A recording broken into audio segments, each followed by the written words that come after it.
Namaste, peace, love, and light. Welcome to Stephanie Singh's Spirituality, the channel dedicated to helping you spread your wings and fly. And on today's video, we are going to discuss, or I will share with you rather, how I know that there is life after death in my personal, very personal experience. So before we get started, I want to preface this video by saying that a couple things. Number one, I'm creating this video to share a very real experience that has happened with me, and it is very dear to my heart, and losing somebody that I loved very deeply is a wound that I don't think will ever heal. So I understand that this topic might trigger some people and their belief systems and their religious backgrounds, and I don't have any problem with that, but the reason why I'm creating this video is to help. If it's just one person who has lost somebody they love and they have questions just like I did after he passed away, I just wanted to know he was okay. And I wish there was a video like this out there that would have told me that or helped me understand that at that time. So, you know, if you don't believe in this stuff, I totally understand that. I just ask that the comment section be a positive place for people to share their experience if they have experienced something like this, and maybe they don't have friends or family or anybody to tell their experience with. They might feel like they might be condemned or ridiculed, or you're crazy, how can you experience something like that? But you know, as a spiritual person who has been doing this work and been on an awakened path since 2012, I understand that there's more to this physical reality than meets the eye. And so anyways, I'm creating this video to help somebody. Okay, so with that being said, I lost my partner of 7 years, my boyfriend of 7 years, last May 2019. And he passed a day before my birthday, and my whole world was completely flipped upside down, inside out, because it was very sudden, it was unexpected, it was, you know, you can never prepare for losing somebody, but when it happens like this, where it's so sudden and it's so shocking, and there's a lot of trauma that I still deal with to this day, like PTSD or whatever you want to label it.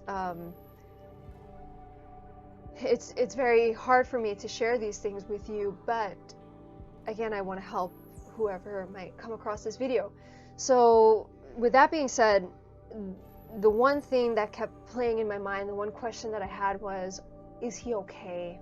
That's all I wanted to know was, you know, and I have never really see, it's hard for me to talk about this, but I had never really studied the afterlife or death, and I know certain religions have their own beliefs and philosophies, but I never really looked into it, right? Because, I don't know, in a weird way, I thought that we would be together forever, as silly as it sounds. You know, it's almost reminiscent of a fairy tale life or something, but yeah, that's the one thing I wanted to know. I wanted to know that he was okay. And so I was doing a ton of research online, and I couldn't really find a video like this one. So after he passed, the very same night, I had a very real, very vivid, like as vivid as I can see myself in this camera. Excuse me. As clear as I can see myself in this camera, I saw him in my dream, and we were like in an airport setting, and he was in a wheelchair, and it looked just like him, like the past couple days. I mean, he wasn't well, so he looked sick, you know, not well. And I remember him in the dream saying to me, I remember saying to him, actually, you don't need it anymore. I don't think he said anything. But that was the same night that he had passed. And I had only slept probably for like an hour that night. I didn't sleep very well, obviously. So that was the first, well, that was the second experience. The first experience that I had was, and I was in Florida at the time, right? And he passed away in the house that we were living in. And my sister came down to stay with me the same day that he'd passed away. She got there that night because I was just devastated, and I didn't know how I was going to be able to sleep that night, let alone in the room that, you know, that I found him in, our bedroom. So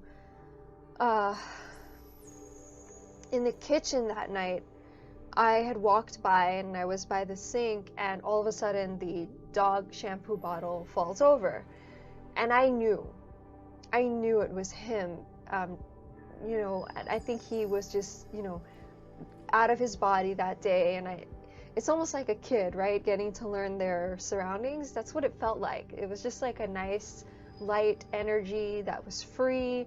And it just knocked over the shampoo bottle because it's like clumsy, you know, when you're a child and you're getting to know your surroundings and you knock things over.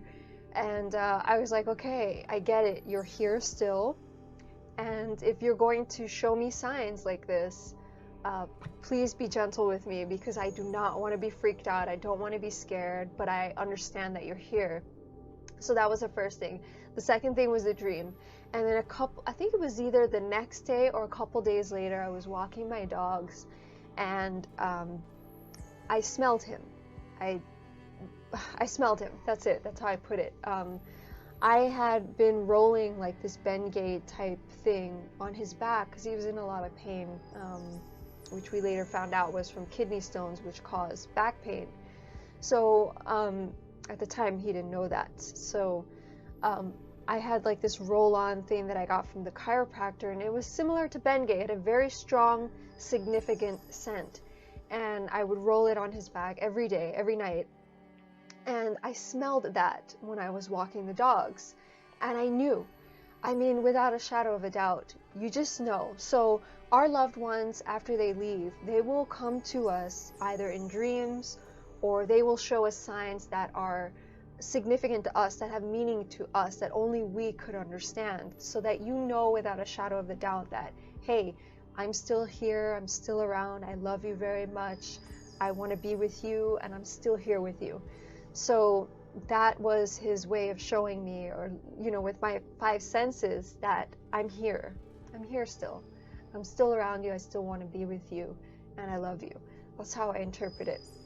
So I smelled that as I'm walking the dogs. And then I had a retreat to go to in Sedona, Arizona, and that was like a week after he transitioned, left his body, and this was before his actual funeral.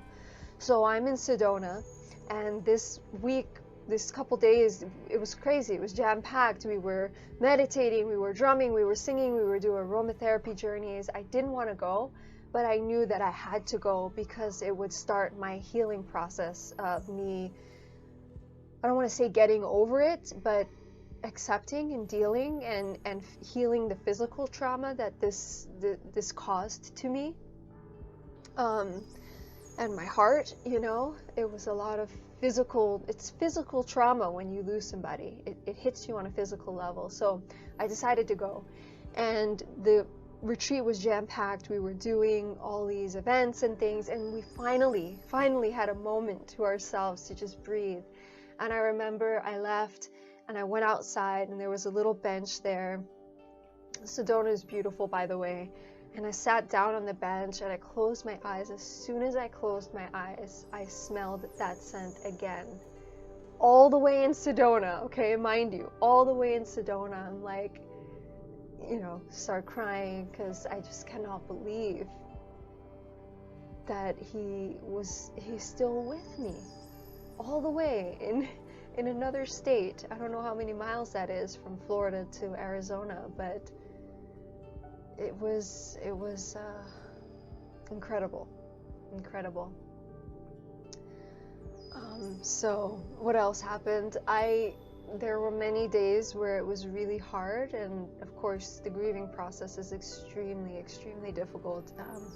And I was on the couch one day and I was just really having a moment, and I couldn't get myself out of it, and I saw him. I had a vision of him, again, as clear as I'm seeing myself in this screen that I'm recording this video on. And he was happy.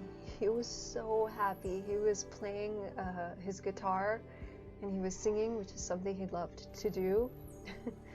And it was a beautiful vision. It really was. It was. It made me laugh because he was very a comedian. He liked to play around, joke around. He was very funny and charismatic. And so I'm sitting on the couch having a moment. I can hardly breathe because I'm crying so hard. And here he is just smiling, playing the guitar.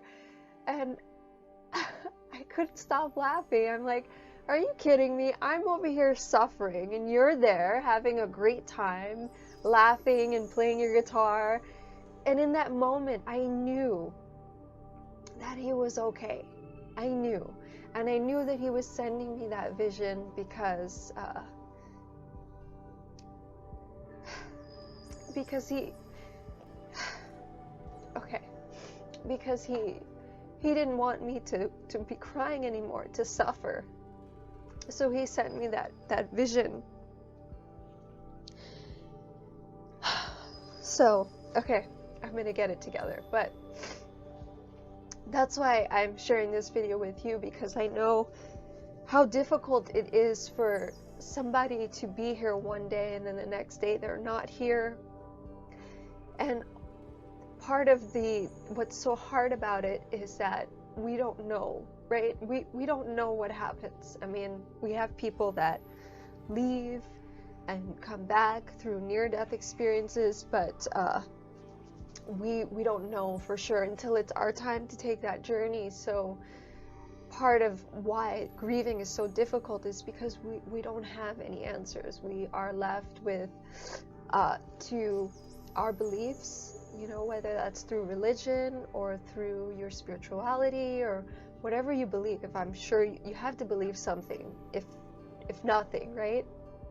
But we don't know what happens to them afterwards, and we just want to know with all our heart and all our soul that they are okay. And so that's what I was looking for. I was looking for answers, and I had these very mystical experiences after he left. I remember too, one night I was in the bedroom because before my sister left, she kind of helped me get back into the bedroom where he left, where he transitioned, which was the master bedroom. That's where we stayed together. And so she helped me get back in there because that's where I felt comfortable, right? I was living there. We had the house for 3 years, so I was comfortable in there. And I guess in a weird way, it made me feel like I was still with him, connected to him. And I remember one night, again, I was having a really difficult time, and you know, when you're crying, you have your eyes closed, right? But I saw like sparkling lights, and I opened my eyes, and there were orbs on the ceiling, and I didn't know if that was him or my guardian angels, whoever or whatever it was. It was a very comforting presence to see that, and I think it was him, you know. I think that he's still with me, and although he doesn't come around me often because I get like this, I get really upset because of all the things that I didn't get to say to him, the way that he left. You know, we were not on good terms because it was a very stressful time, you know, in and out of the hospital. I had to drive him back and forth a bunch of times, and I was just depleted. I was totally and utterly depleted, and so we weren't on the greatest terms. And you know, I've done a lot of healing. I've done a lot of writing letters, just talking to him, praying, hoping that he could hear me. And I don't know where I was going with that. But yeah, it's really not easy. So anyways, I hope this video helps somebody out there to know that these were my experiences, and that's how I know that it just because you leave your body doesn't mean that it's over. It's not the end. I really believe that that our birth is not the beginning and our death is not the end, that we are eternal and we go on. And he clearly showed me that, like, hey, I'm still here with you. I can see you, I understand the pain you're going through, and I did not want to leave you like that. Yeah, just so much. So yeah, that's not the end. I actually want to share a book, and I'll share this book too in some more videos, but if you haven't read this book, and trust me, I know, like, the last thing you want to do is read about grief in the beginning, because you're still trying to wrap your mind around the whole thing and get your life somewhat back together, and you just don't want to be bothered. But when you're in a space and you maybe, I mean, I don't know, like, it takes time. I'm not going to say read this a year from the fact or whatever. You'll know when the right time is. And so I read this book, Grief Day by Day, and it's incredible. And I think there was a quote in here that said something like, I don't know it off the top of my head. I don't know where I'm going with that, but this book is amazing. It's Grief Day by Day by Jan Warner, and it's helped me a lot, and I highly recommend it. But yeah, anyways, thanks for being here if you're still here. Make sure you subscribe to my channel, and I will see you in the next one. Bye for now. All my love.